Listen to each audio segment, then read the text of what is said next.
Cambridge Assessment International Education, November 2025 examination in French. Paper 1, Listening, for Cambridge IGCSE and Cambridge O-Level. Question 1 à 8. Vous allez entendre une série de remarques ou de courts dialogues. Vous allez entendre chaque remarque ou dialogue 2 fois. Pour chaque question, cochez la bonne case A, B, C ou D. Vous êtes en vacances en Belgique avec vos parents. Question 1. Vous arrivez à votre hôtel. Le réceptionniste dit « Voici votre clé. Vous avez la chambre numéro 15. » Quel est le numéro de votre chambre?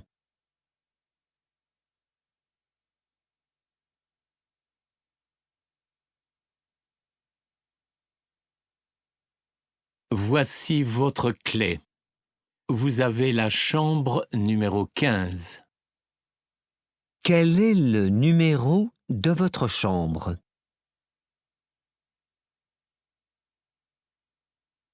Question 2. Le réceptionniste continue à vous parler. Il dit « Vous avez de la chance. Il y a du soleil aujourd'hui. » Quel temps fait-il aujourd'hui?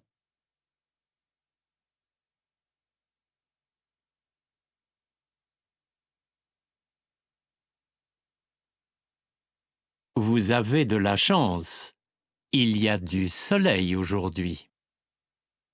Quel temps fait-il aujourd'hui?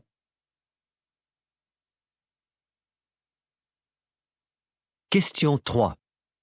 Le réceptionniste vous montre le restaurant de l'hôtel. Il dit « Le restaurant est là-bas, à côté de l'ascenseur. » Qu'est-ce qu'il y a à côté du restaurant?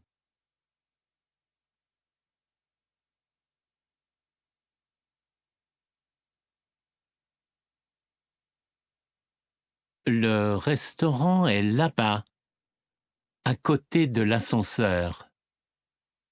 Qu'est-ce qu'il y a à côté du restaurant?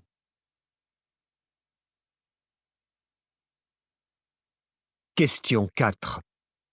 Le soir, vous mangez au restaurant de l'hôtel.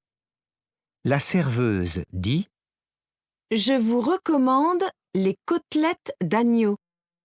C'est la spécialité du chef. » Qu'est-ce que la serveuse recommande?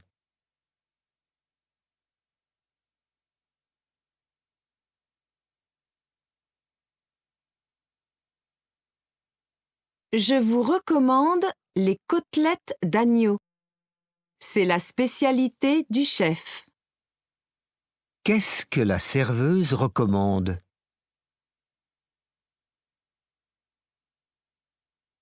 Question 5. La serveuse vous propose une boisson. Elle dit « Voulez-vous une tasse de thé? » Quelle boisson propose la serveuse?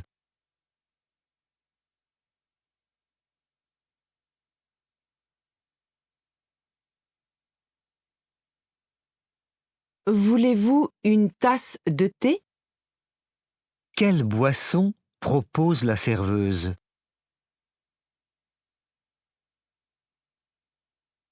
Question 6. Le lendemain matin, vous demandez des renseignements au réceptionniste. Il dit « Il y a une église tout près. Allez la voir, elle est très belle. » Qu'est-ce qui est tout près?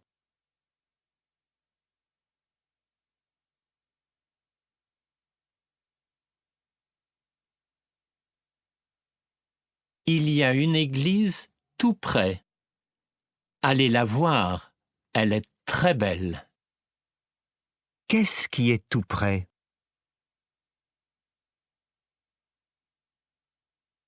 Question 7. Plus tard, vous allez à l'office de tourisme. L'employé dit Si vous aimez la musique classique, il y a un beau concert en ville ce soir. « Qu'est-ce qu'il y a en ville ce soir ?»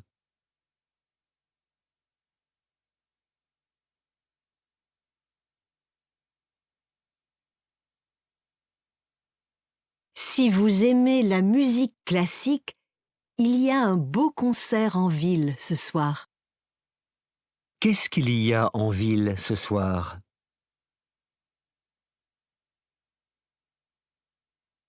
Question 8.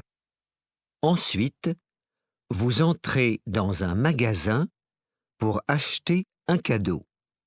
Le vendeur dit Aujourd'hui, nous faisons une promotion sur les portefeuilles en cuir. « Qu'est-ce qui est en promotion aujourd'hui ?»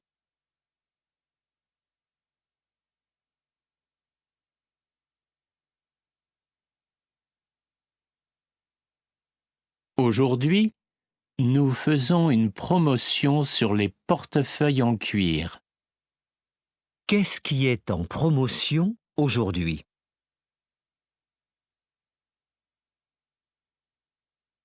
Question 9 à 14.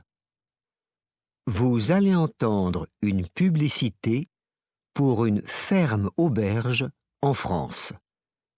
Vous allez entendre la publicité 2 fois. Il y a une pause dans la publicité. Pour chaque question, cochez la bonne case A, B, C ou D. Vous avez d'abord quelques secondes pour lire les questions.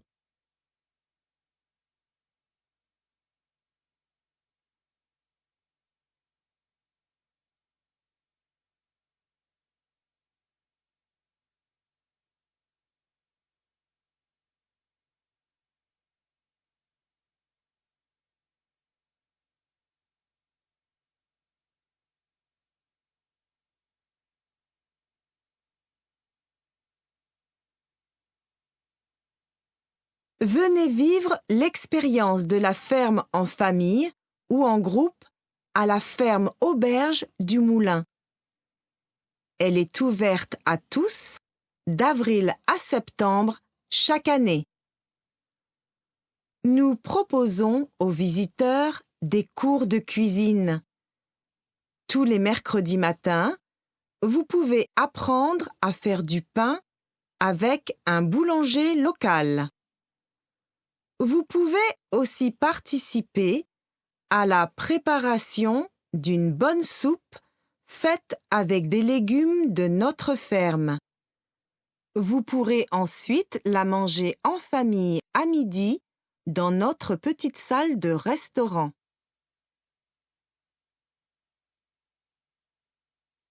Les chambres de la ferme auberge ont toutes un lit double et sont très confortables. Il est aussi vraiment agréable de se relaxer sur la petite terrasse quand il fait beau. Notre ferme auberge se trouve en pleine campagne, mais il y a des magasins dans le village voisin. La pharmacie la plus proche est à 8 km. Vous trouverez aussi, dans le village, un petit supermarché. Il y a beaucoup d'activités possibles dans les environs pour vous occuper pendant votre séjour. Si vous aimez la pêche, la rivière se trouve tout près de notre ferme auberge.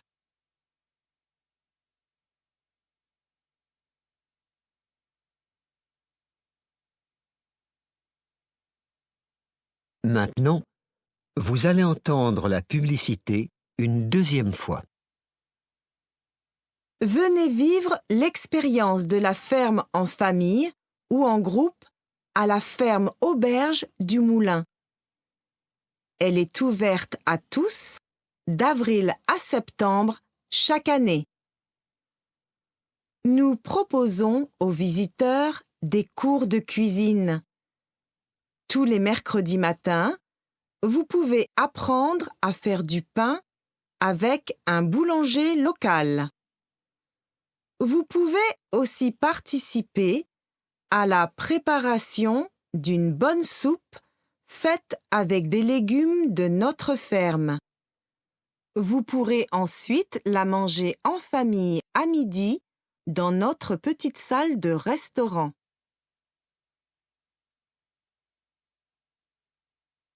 Les chambres de la ferme auberge ont toutes un lit double et sont très confortables. Il est aussi vraiment agréable de se relaxer sur la petite terrasse quand il fait beau. Notre ferme auberge se trouve en pleine campagne, mais il y a des magasins dans le village voisin. La pharmacie la plus proche est à 8 kilomètres. Vous trouverez aussi, dans le village, un petit supermarché. Il y a beaucoup d'activités possibles dans les environs pour vous occuper pendant votre séjour. Si vous aimez la pêche, la rivière se trouve tout près de notre ferme auberge.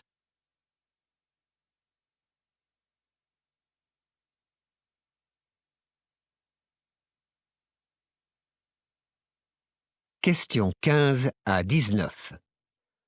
Vous allez entendre une conversation entre Matteo et sa mère sur leurs prochaines vacances. Vous allez entendre la conversation 2 fois. Pour les questions 15 à 19, choisissez l'affirmation A, B, C, D, E ou F qui correspond à chaque destination de vacances. Pour chaque question, indiquez votre réponse en écrivant la bonne lettre A à F dans l'espace approprié. Vous avez d'abord quelques secondes pour lire les informations ci-dessous.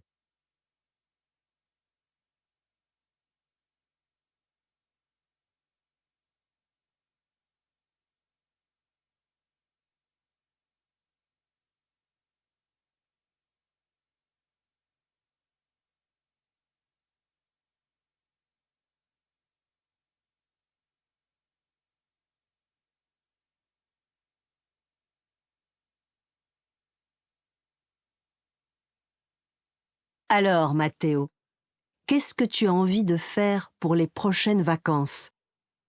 On pourrait aller en Espagne cette année. Oh non, il fait au moins 35 degrés en été. Tu sais bien que j'ai horreur de la chaleur, surtout si on doit dormir dans un camping. Bon, d'accord.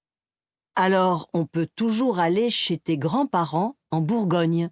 Ils seront ravis de te voir. Bof, quand j'étais petit, on faisait des balades le long du canal de Bourgogne tous les jours, et on se couchait tôt le soir. C'était pas drôle. Alors, tu préférerais loger à l'hôtel Hermitage en Ardèche, je suppose?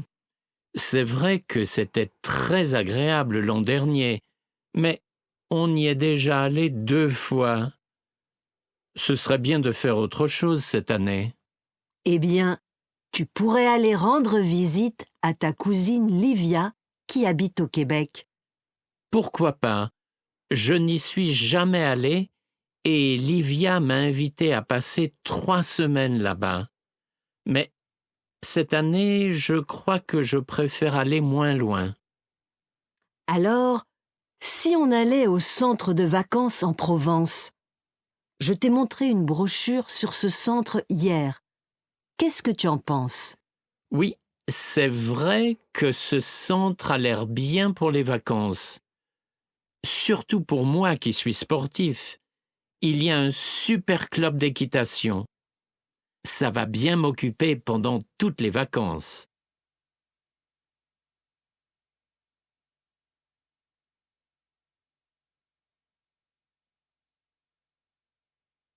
Maintenant, vous allez entendre la conversation une deuxième fois.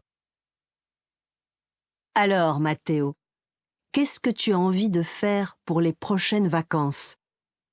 On pourrait aller en Espagne cette année. Oh non, il fait au moins 35 degrés en été. Tu sais bien que j'ai horreur de la chaleur, surtout si on doit dormir dans un camping. Bon, d'accord. Alors, on peut toujours aller chez tes grands-parents en Bourgogne. Ils seront ravis de te voir. Bof, quand j'étais petit, on faisait des balades le long du canal de Bourgogne tous les jours, et on se couchait tôt le soir. C'était pas drôle. Alors, tu préférerais loger à l'hôtel Hermitage en Ardèche, je suppose? C'est vrai que c'était très agréable l'an dernier, mais on y est déjà allé 2 fois. Ce serait bien de faire autre chose cette année. Eh bien, tu pourrais aller rendre visite à ta cousine Livia qui habite au Québec. Pourquoi pas? Je n'y suis jamais allé et Livia m'a invité à passer 3 semaines là-bas. Mais cette année, je crois que je préfère aller moins loin. Alors, si on allait au centre de vacances en Provence? Je t'ai montré une brochure sur ce centre hier. Qu'est-ce que tu en penses? Oui, c'est vrai que ce centre a l'air bien pour les vacances. Surtout pour moi qui suis sportif. Il y a un super club d'équitation. Ça va bien m'occuper pendant toutes les vacances.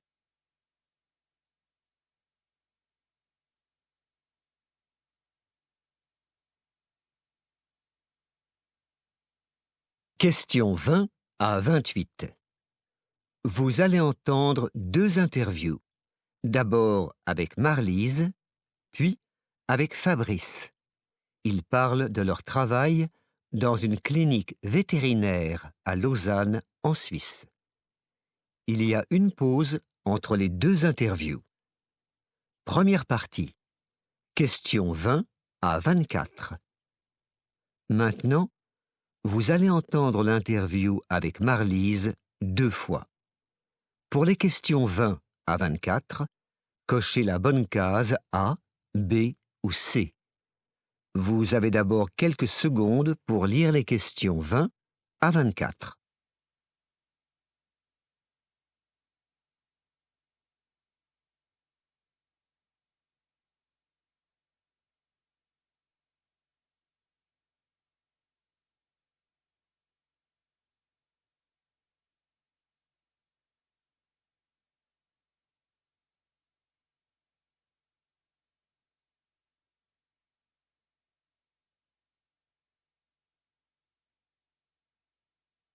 Marlise, quel est votre travail exactement? Je suis assistante vétérinaire. Quand j'arrive le matin, ma première tâche, c'est l'ouverture de la clinique. Ensuite, il faut vérifier que tout est propre avant l'arrivée des clients. Et après ça? Les appels téléphoniques commencent et je prends les rendez-vous. Je m'occupe aussi des animaux, mais c'est le vétérinaire qui prescrit les médicaments. Que vous demande de faire le vétérinaire? Je dois, par exemple, prendre un chien dans les bras et le mettre sur la table d'opération. Un autre collègue se charge de le raser. Les clients vous demandent des conseils? Oui, quelquefois, ils veulent savoir quel produit utiliser pour les yeux ou pour les oreilles de leur animal. Ou bien ils demandent comment obtenir un passeport animalier. Mais ça, on l'a seulement demandé à mes collègues jusqu'à présent, pas à moi. Et vos journées sont longues? Oui, quand je rentre chez moi le soir, je suis épuisée. Je me fais juste un peu de cuisine et je me couche tôt. Je n'ai jamais le temps de sortir avec mes amis, sauf le week-end.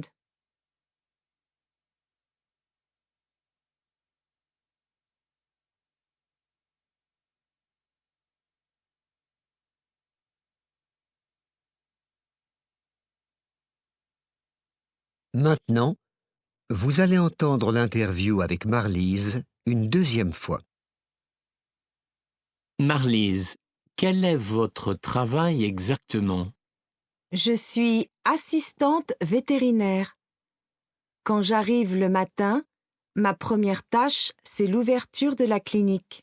Ensuite, il faut vérifier que tout est propre avant l'arrivée des clients. Et après ça? Les appels téléphoniques commencent et je prends les rendez-vous. Je m'occupe aussi des animaux, mais c'est le vétérinaire qui prescrit les médicaments.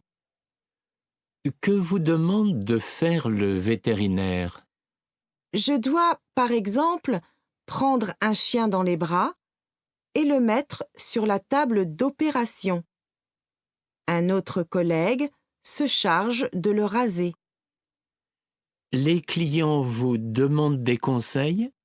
Oui, quelquefois, ils veulent savoir quel produit utiliser pour les yeux ou pour les oreilles de leur animal.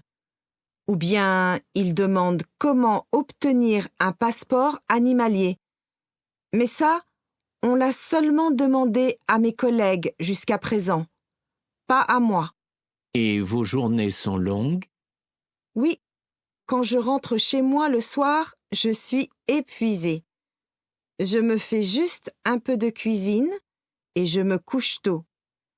Je n'ai jamais le temps de sortir avec mes amis, sauf le week-end.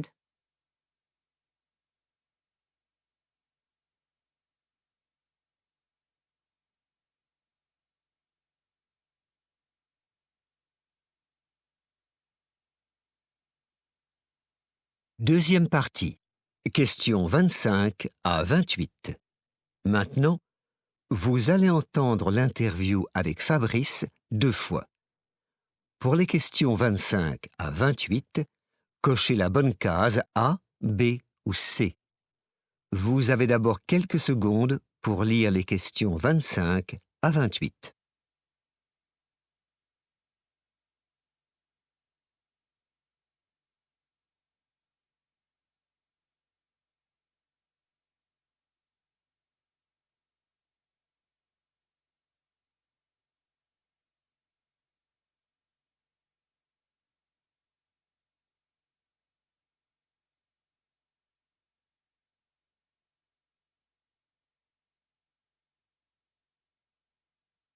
Bonjour Fabrice.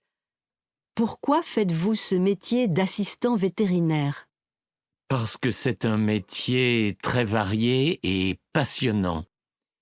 Ici, normalement, on soigne des petits animaux familiers, mais j'aime tous les animaux. Qu'est-ce qui vous plaît le plus? Ce que j'aime surtout, c'est aider un animal domestique qui a peur à rester calme. Il faut aussi être là pour les propriétaires des chiens ou des chats. C'est intéressant, mais parfois plus difficile. Pourquoi difficile? Parce que certains clients ne sont pas toujours très polis quand ils sont stressés. Heureusement, la plupart nous font confiance. Vous faites des pauses dans la journée? Oui, bien sûr, mais je suis quand même obligé de passer des heures debout. Heureusement, je finis à 18 heures. Mais j'ai des collègues qui, eux, les pauvres, travaillent la nuit.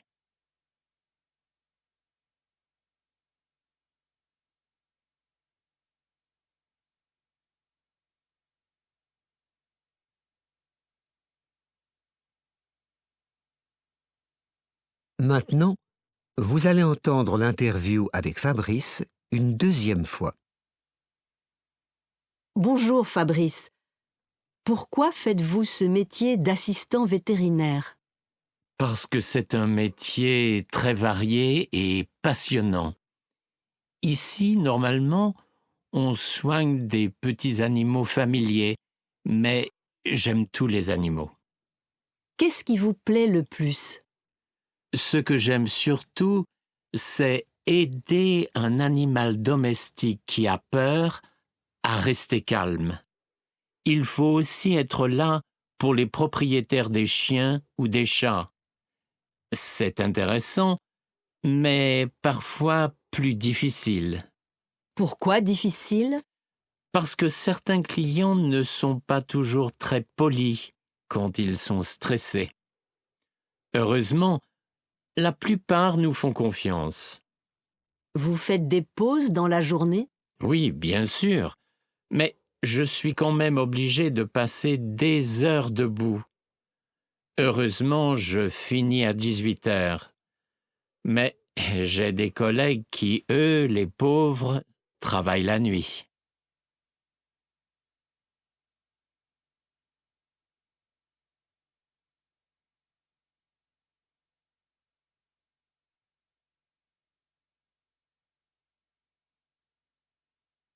Questions 29 à 34. Vous allez entendre une interview avec Hermine, une jeune Française qui veut être pisteuse secouriste en montagne. Vous allez entendre l'interview 2 fois. Il y a une pause dans l'interview. Pour chaque question, cochez la bonne case A, B, C ou D. Vous avez d'abord quelques secondes pour lire les questions.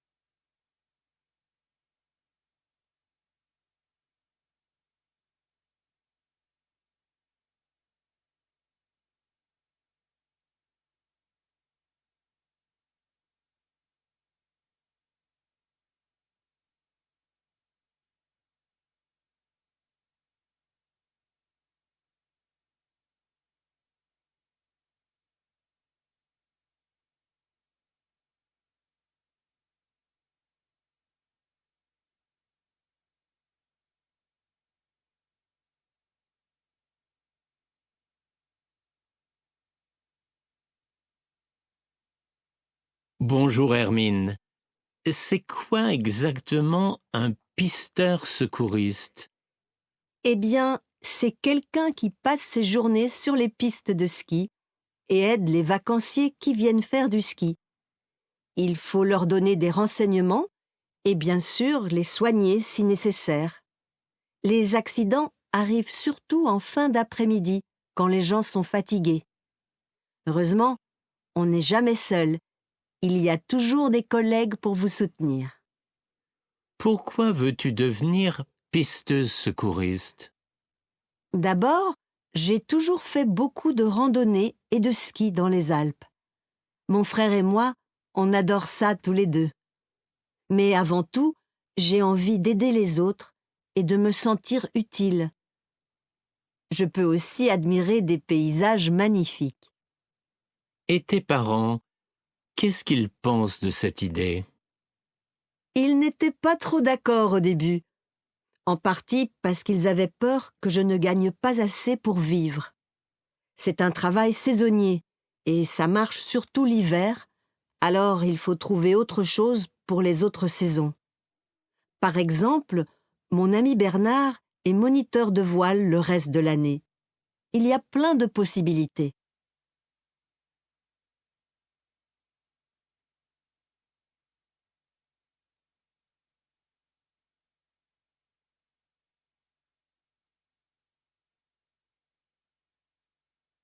Hermine, comment devient-on pisteur secouriste?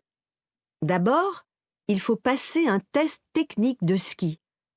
C'est une descente sur un terrain difficile où il faut montrer ce dont on est capable. Ensuite, il faut faire une formation de pisteur, ce que je fais actuellement. Avant ça, moi j'avais aussi fait une licence d'histoire à la fac. Ensuite, j'ai commencé des études de tourisme, mais ça ne m'a pas plu, alors j'ai abandonné. Il y a des examens à passer pendant la formation? Oui, la formation dure 5 semaines. À la fin de la première semaine, on passe un examen écrit, avec des questions sur les conditions météorologiques par exemple. Après ça, on aura 4 semaines de travaux pratiques pour apprendre à donner des soins à des blessés. On apprendra aussi à vérifier l'état des pistes le matin avant l'arrivée des skieurs.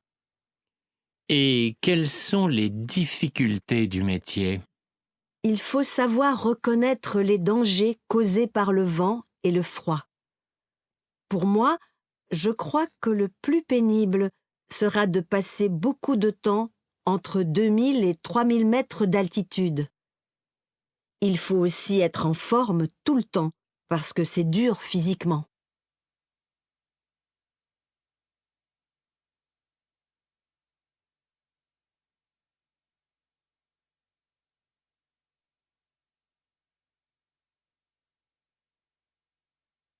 Maintenant, vous allez entendre l'interview une deuxième fois.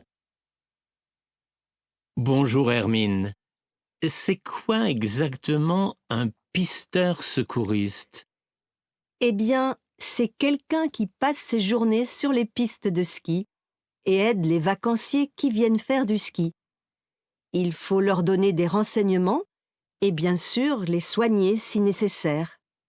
Les accidents arrivent surtout en fin d'après-midi, quand les gens sont fatigués.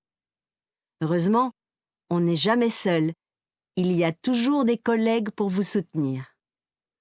Pourquoi veux-tu devenir pisteuse secouriste? D'abord, j'ai toujours fait beaucoup de randonnées et de ski dans les Alpes. Mon frère et moi, on adore ça tous les deux. Mais avant tout, j'ai envie d'aider les autres et de me sentir utile. Je peux aussi admirer des paysages magnifiques. Et tes parents, qu'est-ce qu'ils pensent de cette idée? Ils n'étaient pas trop d'accord au début, en partie parce qu'ils avaient peur que je ne gagne pas assez pour vivre. C'est un travail saisonnier et ça marche surtout l'hiver, alors il faut trouver autre chose pour les autres saisons. Par exemple, mon ami Bernard est moniteur de voile le reste de l'année. Il y a plein de possibilités.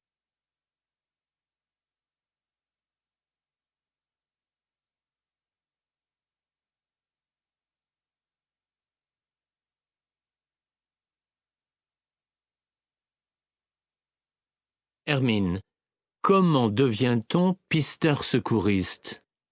D'abord, il faut passer un test technique de ski. C'est une descente sur un terrain difficile où il faut montrer ce dont on est capable. Ensuite, il faut faire une formation de pisteur, ce que je fais actuellement. Avant ça, moi j'avais aussi fait une licence d'histoire à la fac. Ensuite, j'ai commencé des études de tourisme, mais ça ne m'a pas plu, alors j'ai abandonné. Il y a des examens à passer pendant la formation? Oui, la formation dure 5 semaines. À la fin de la première semaine, on passe un examen écrit, avec des questions sur les conditions météorologiques par exemple. Après ça, on aura 4 semaines de travaux pratiques pour apprendre à donner des soins à des blessés. On apprendra aussi à vérifier l'état des pistes le matin avant l'arrivée des skieurs. Et quelles sont les difficultés du métier? Il faut savoir reconnaître les dangers causés par le vent et le froid. Pour moi, je crois que le plus pénible sera de passer beaucoup de temps entre 2000 et 3000 mètres d'altitude. Il faut aussi être en forme tout le temps, parce que c'est dur physiquement.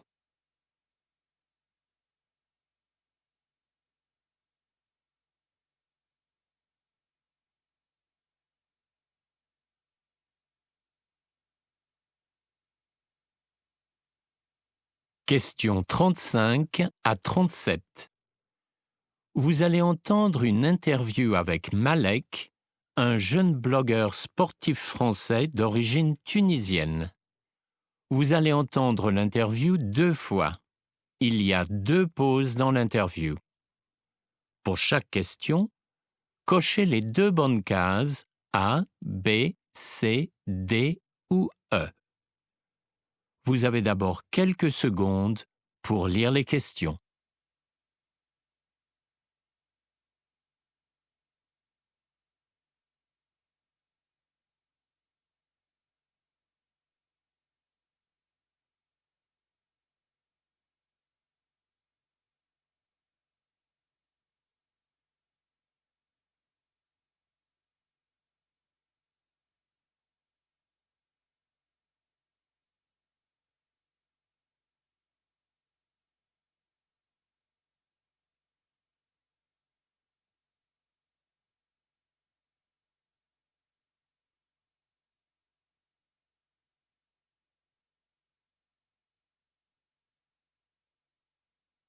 Bonjour Malek.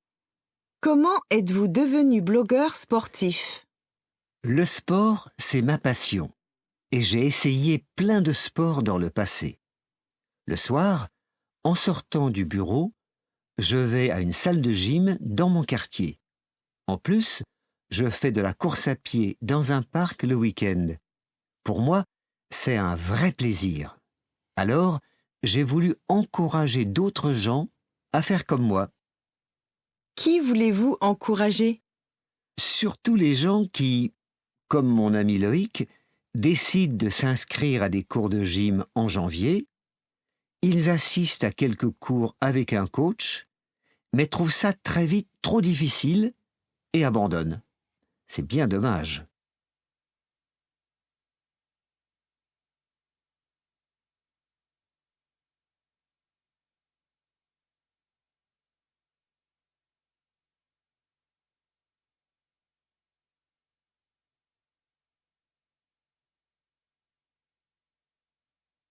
Alors Malek, comment avez-vous commencé votre blog? Il y a 2 ans, j'ai pris la décision de créer des vidéos de séances de sport avec beaucoup de routines différentes. Actuellement, je publie des programmes d'exercice dans le but d'aider les gens à mieux dormir. Et le blog marche bien? Oui, j'ai maintenant presque 1 million de vues sur mes réseaux sociaux. Ça me motive, alors je vais continuer à proposer des routines sportives chaque jour. D'après les messages que je reçois, la moitié de mes fans veut perdre du poids et l'autre moitié veut au contraire en gagner pour être plus fort et musclé.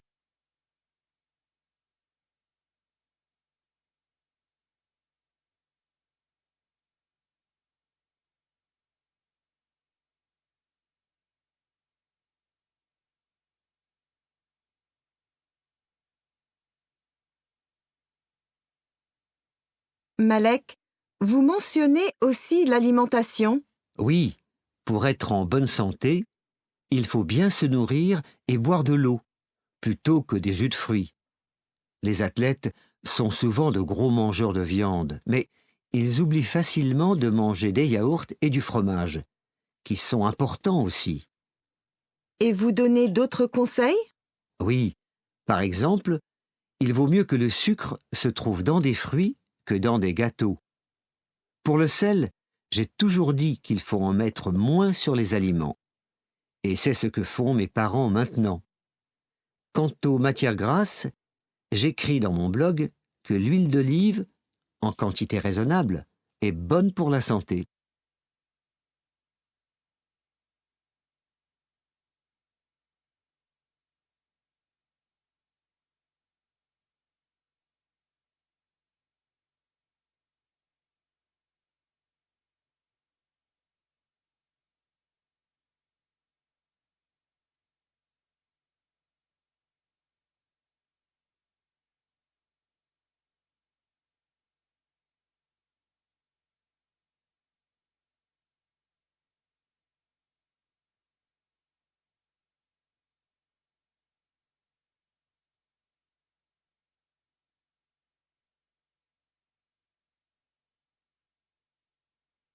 Maintenant, vous allez entendre l'interview une deuxième fois.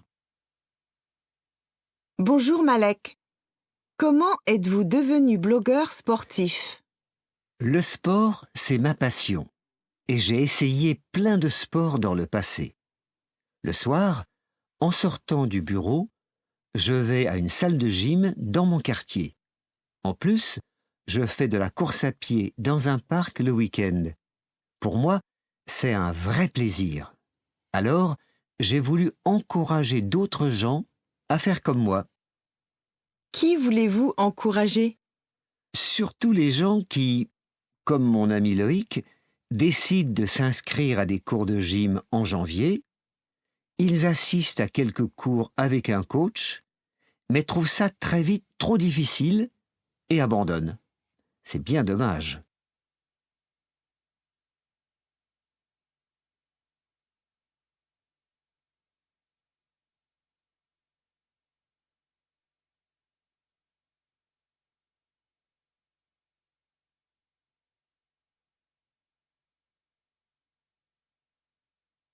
Alors Malek, comment avez-vous commencé votre blog? Il y a 2 ans, j'ai pris la décision de créer des vidéos de séances de sport avec beaucoup de routines différentes.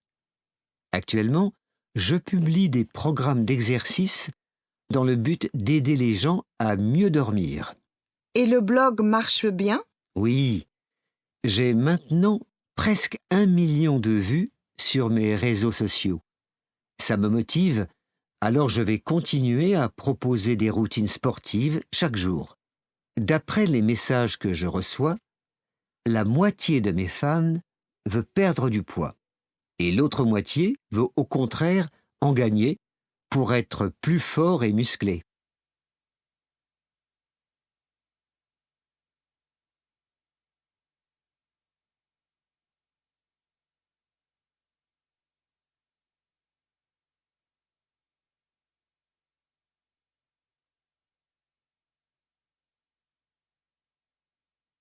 Malek, vous mentionnez aussi l'alimentation.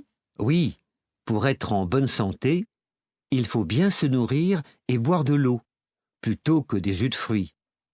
Les athlètes sont souvent de gros mangeurs de viande, mais ils oublient facilement de manger des yaourts et du fromage, qui sont importants aussi. Et vous donnez d'autres conseils? Oui, par exemple, il vaut mieux que le sucre se trouve dans des fruits que dans des gâteaux.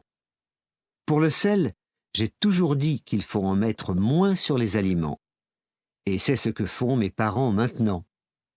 Quant aux matières grasses, j'écris dans mon blog que l'huile d'olive, en quantité raisonnable, est bonne pour la santé.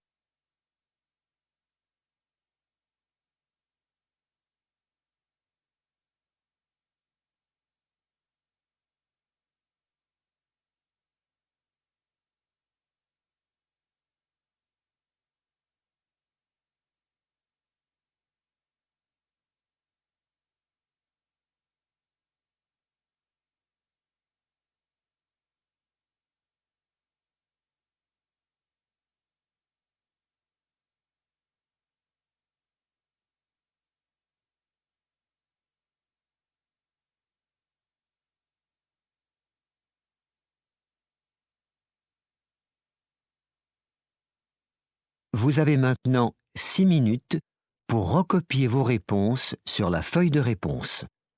Suivez les instructions indiquées sur la feuille de réponse. There will now be 6 minutes for you to copy your answers onto the separate answer sheet. Follow the instructions on the answer sheet.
L'épreuve est terminée.